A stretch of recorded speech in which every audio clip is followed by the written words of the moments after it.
Magandang araw po sa inyo lahat. Ito po ang inyong lingkod, si Freddy, in YouTube at Filipino sa America Vlog in YouTube. And if you haven't subscribed to my channel, please drop the link below. Press it, the red button, to subscribe to my channel. And it's all free, guys. And I would like to ask you also to give me some comment regarding this topic that I'm going to discuss it right now with respect to Maharlika. Very controversial content for today. Marcos Jr. resigned. Okay? According to her. Okay? At kung ano, ay pwede nyo akong bigyan ng big likes. Pero ito ay aking hihimayin ang kanyang mga sinasabi sa kanyang araw na ito ng vlog. Sunod-sunod ito. Tungkol sa gagawin na naman pangalawang araw na rally na hindi naman natuloy noon kahapon. Ang sabi nila ay it will be dyan silang matutulog, pero hindi nangyari yan. Okay? Hindi nangyari. Tinan nyo. At ang FBI at ang Amerika ay nagtakda na inilip na yung sealed na warrant of arrest. Kaya si Pastor Apollo Kibuloy ay pwede nang arestuhin through ano tawag doon, yung kasunduan ng Amerika at ng Pilipinas, extradition. At nasa wanted list na ng Interpol si Pastor Apollo C. Kibuloy for various criminal offense. At ang kanyang asset dito sa Amerika ay all frozen by the Department of Treasury. Okay? So let's let the justice system works here in the United States for Pastor Apollo C. Kibuloy through extradition there in the Philippines. At ang Justice Department naman dyan sa Pilipinas ay nagsampa na rin ng kaukulang demanda tungkol kay Pastor Apollo Kibuloy dyan sa Pasay City at dyan sa Davao City na tinurn over, ni-reject o denied ng prosecutor office dyan sa Davao City. Kasi na-influensya Kasi malakas niya si Apollo Kibuloy dyan sa Davao City. Kaya yan, na-dismiss sa prosecutor office pa lang, dismiss na ang kaso. Ngayon, ito na po si Maharlika na nagtatanggol kay Pastor Apollo Kibuloy. Pakinggan natin at ito ay aking sasagutin. Share tayo kasi live po tayo mamaya. Alas 8 ng umaga sa SMNI at sa lahat ng kanilang mga istasyon, lahat ng kanilang mga social media accounts. So ngayon ay papunta na ang ating mga kapatid, ang ating mga kababayan. Sabi nila, not only the 24 hours, doon sila matutulog, hindi nangyari.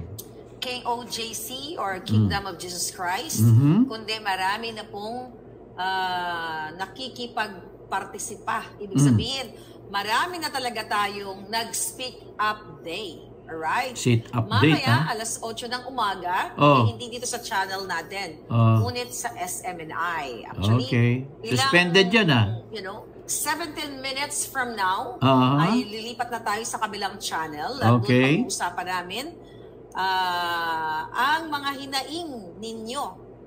Alright? Ano ang hinaing? Okay. Okay, doon pag-uusapan namin nila Jade Calabroso and Admar Villando, di ba yung ating mga palangga dyan sa SMNI? Dahil ngayon, ang ating mga kababayan ay nasa liwasang Bonifacio na talagang 7 days. 7 days, ha? Yeah, right. 7 days po tayo. Kasama tayo dyan, even nasa malayo tayo, na makiisa. Ako din, kasama ako dyan. Para sa Speak Up Day. Para manood. Sabi ko nga sa inyo, at sagutin ang inyong mga katanungan. Kaya naman, ay talagang, eto na yung pinakahintay nating moment. This is the moment. Ano moment? Yes. Sige. Eto na po. Dahil pag-uusapan namin doon ang, of course, kung bakit kailangan mag-resign si Kuting o dapat ba siyang kalad ka rin sa... Mag-resign o kalad ka rin? At sino ka? Ha? Alam mo ba, Maharlika, ang presidente ay maaari lang matanggal through impeachment by Congress.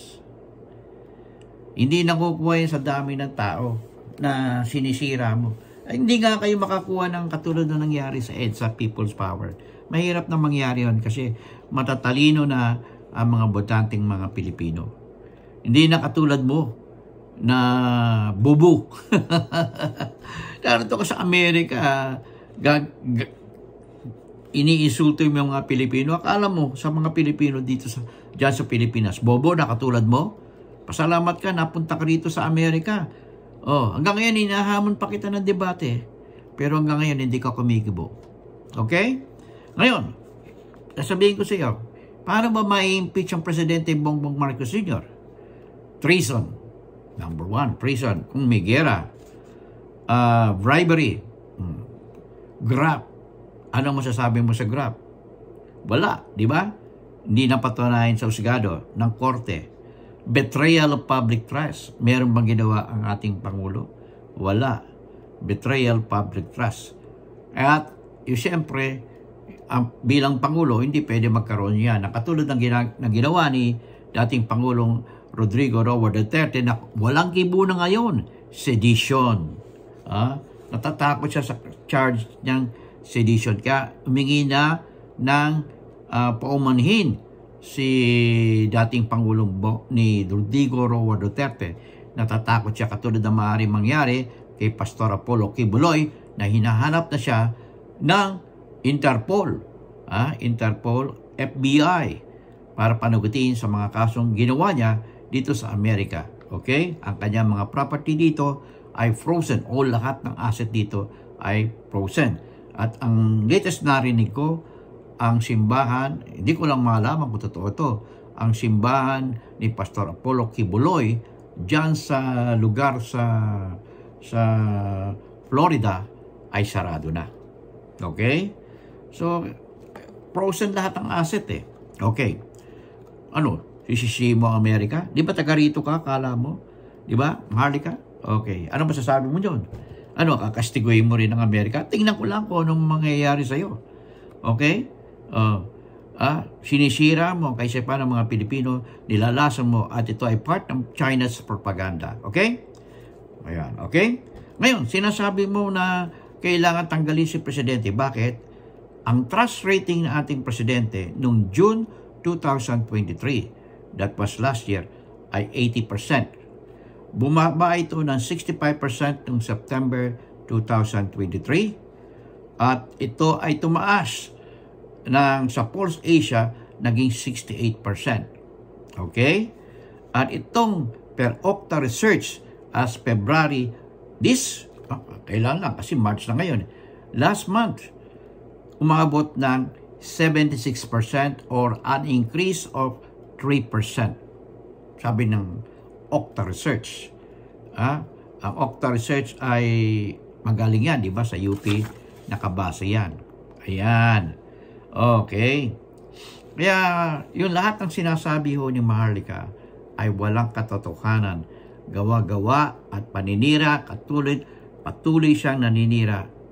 First, kasi maraming gusto niya mga ganyang mga vlog na naninira. Ganyan ang gusto ng mga Pilipino Di ba? Okay. Mag-comment ho kayo. Okay. Yan Okay? Okay. Sabihin natin, bakit ba gusto nila mag-resign ang ating President? According to Maharlika, gusto nila mag-resign dahil hindi raw kumikibo ang ating Presidente sa mga ina-address niya.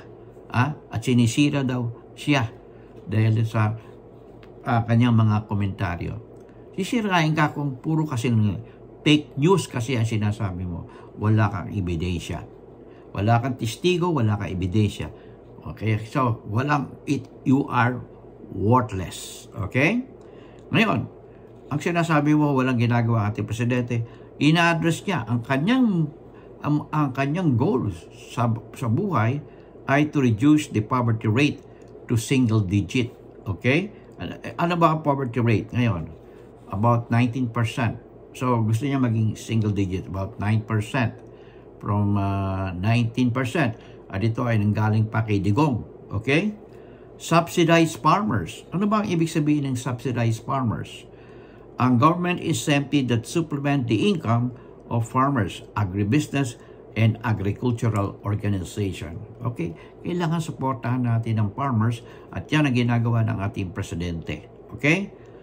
Build a network of farm network roads. Ayan. Pinag-iigi ang daan para from the farm to market road. Okay. At ang use innovation to reform the agriculture sector. Kailangan natin ng innovation. Kaya nga siya travel sa different part, including Cambodia and Vietnam. Okay? Kasi mga top producer ng palay yan eh. At ang ating mga farm workers ay nakakaunti na. Kakaunti. Kaya gustong gisingin ng ating Pangulo para ma-improve at magkaroon ulit tayo ng mga maraming farmers, mga edukadong farmers, hindi basta-basta farmers. Kasi dyan sa Pilipinas, akala natin pag farmers ay walang pinag-aralan. Okay? Yan. At sinasabi mo, Maharlika, na sinusuppress ang iyong karapatan. Hindi ka sinusuppress. Kung lumalabag ka sa batas, lumalabag ka sa mabuting kaisipan, sa mabuting aral bilang isang sibilisadong tao, ay talagang magkakaproblema ka.